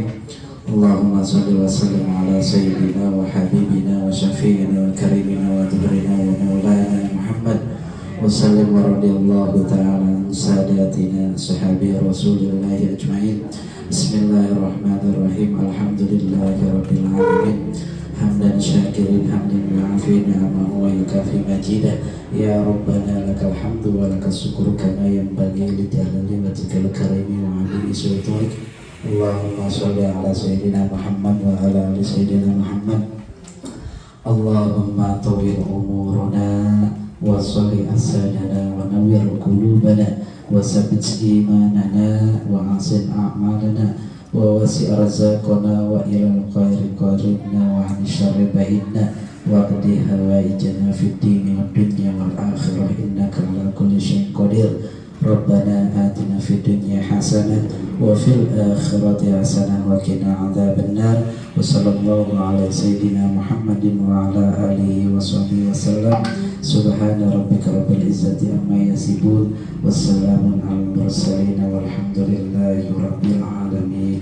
Assalamualaikum warahmatullahi wabarakatuh.